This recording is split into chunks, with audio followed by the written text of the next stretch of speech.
राधे राधे मित्रों, स्वागत है आपका राधे कथा सागर में। मित्रों, आज हम सुनेंगे कथा परमात्मा का बंधन, श्री कृष्ण की बाल लीला का एक प्रसंग। आइए चलते हैं कथा की ओर। एक गोपी के घर लल्ला श्री कृष्ण माखन खा रहे थे। उस समय गोपी ने लल्ला को पकड़ लिया। तब कन्हैया बोले, तेरे धनी की सौगंध खाकर कहता हूँ, अब फिर कभी तेरे घर नहीं आऊँगा। गोपी ने कहा, मेरे धनी की सौगंध क्यों खाता है?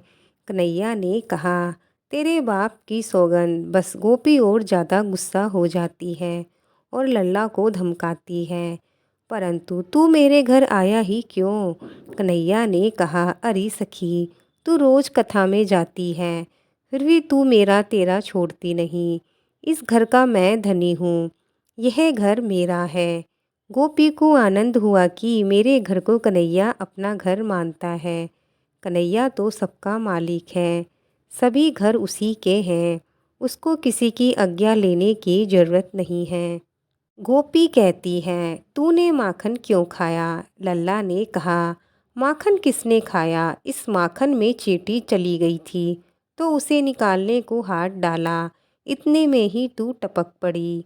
गोपी कहती है, परंतु लल्ला, तेरे होठों के ऊपर भी तो माखन चिपका हुआ है। कन्हैया ने कहा, चींटी निकालता था तभी होठों के ऊपर भी मक्खी बैठ गई, उसको उड़ाने लगा तो माखन होठों पर लग गया होगा। गोपी ने पीछे लल्ला को घर के खंभे के साथ डोरी से बांध दिया। कन्हैया का श्री अंग बहुत ही कोमल है। गोपी ने जब डोरी कसकर बांधी तो लल्ला की आंख में पानी आ गया। गोपी को ये देखकर दया आ गई। उसने लल्ला से पूछा, लल्ला, तुझे कोई तकलीफ़ है क्या?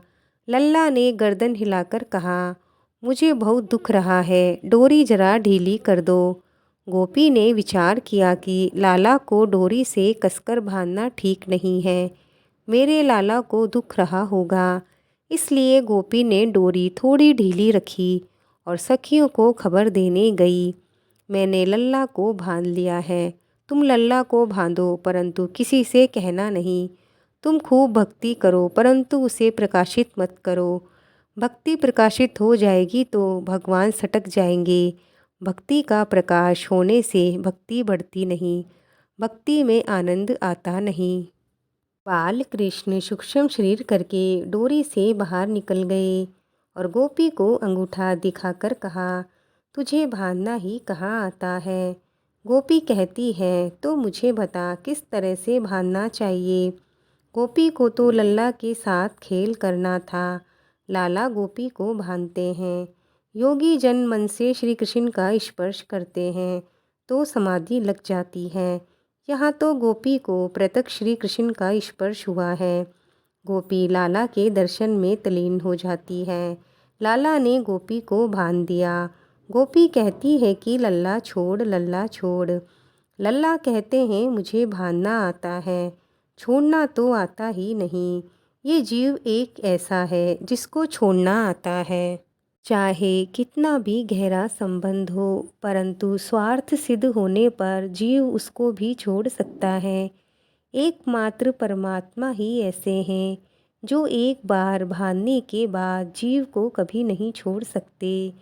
मित्रों, ये कथा यहीं पूर्ण होती है। भगवान श्री कृष्ण की कृपा आप सब पर बनी रहे। आइए अब हम सुनेंगे एक और कथा। इस कथा का नाम है छज्जूमल और गोपाल। आइए चलते हैं कथा की ओर। किसी गांव में एक छज्जूमल नाम का एक गुड़ बेचने वाला अपनी पत्नी और दो बेटों के साथ रहा करता था। उसकी पत्नी रोज गोपाल जी को भोग लगाती, आरती करती, उनका पूरा ध्यान रखती थी। उधर छज्जूमल दूर गांव में जाकर गुड़ बेचता था। इसी तरह उसकी जिंदगी अच्छे से चल रही थी। उसके बेटे बहुत नेक थे, परंतु दुर्भाग्यवश छज्जूमल की पत्नी अचानक से चल बसी। छज्जूमल बहुत उदास रहने लगा।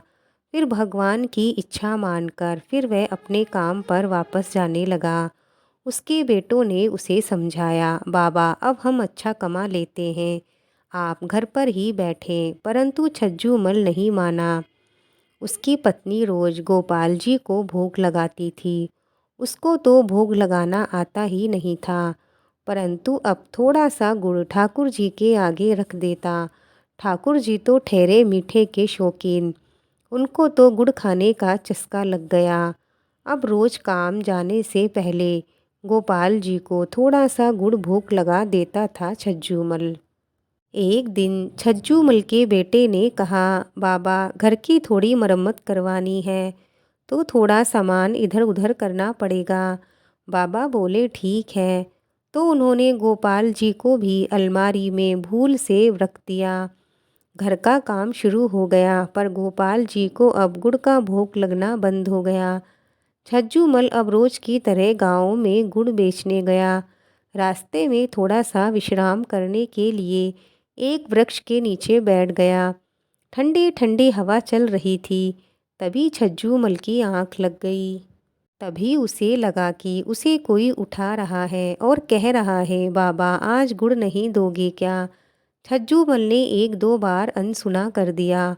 उसे लगा कि कोई सपना है, पर जब उसे कोई लगातार हिलाता जा रहा था और बोल रहा था, अचानक वह उठा और देखता है कि 6-7 साल का एक बालक उससे कह रहा है, बाबा आज गुड़ नहीं दोगे क्या?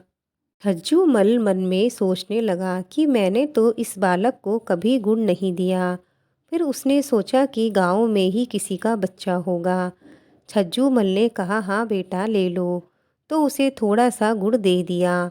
गुड़ लेकर वह बालक गुड़ को मुंह में डालकर आहा आहा मीठा मीठा कहकर वहाँ से भाग गया। अब तो रोज ही वह बालक छज्जूमल को मिलता, उससे गुड़ लेता और नाचता गाता मीठा मीठा कहकर भाग जाता। छज्जूमल भी बच्चा समझकर उसको रोज गुड़ दे देता। अब घर का काम पूरा हो गया तो उस दिन घर में हवन पूजन रखा गया। छज्जूमल अब गुड़ बेचने ना गया, परंतु वह बालक तो अपने समय पर उस जगह पहुंच गया। अब छज्जूमल वहां नहीं आया। बालक ने तो घर जाकर मैया की जान खाना शुरू कर दिया और ताता थैया मचाने लगा। बोला, मुझे तो गुड़ ही चाहिए।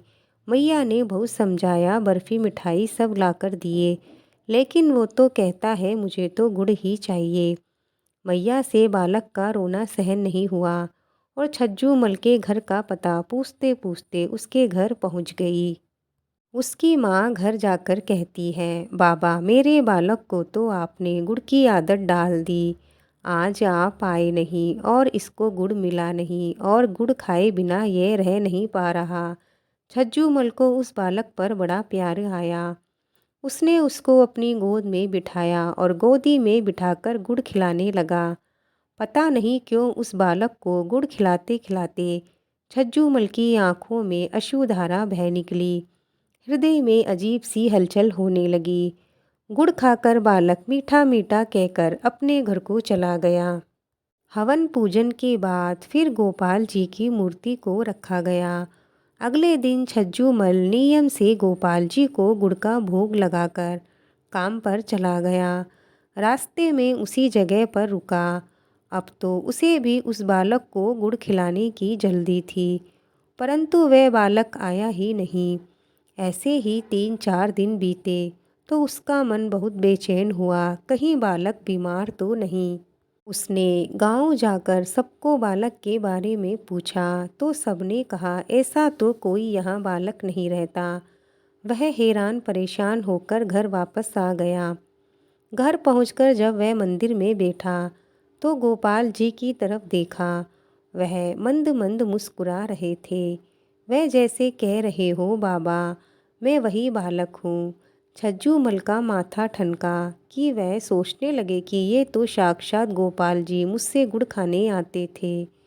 वे कहने लगे, हे गोपाल जी धन्य हो आप। गोपाल जी की ओर देख के उसकी आंखों में अश्रुधारा बहने लगी। मित्रों, ये कथाएं यहीं पूर्ण होती हैं। भगवान श्री कृष्ण की कृपा आप सब पर बनी रहे। आपको आज की कथाएं कैसी लगी हमें कमेंट में ज़रूर बताएं। मिलते हैं और एक नई कथा के साथ। तब तक के लिए जय श्री कृष्णा, जय श्री राधे।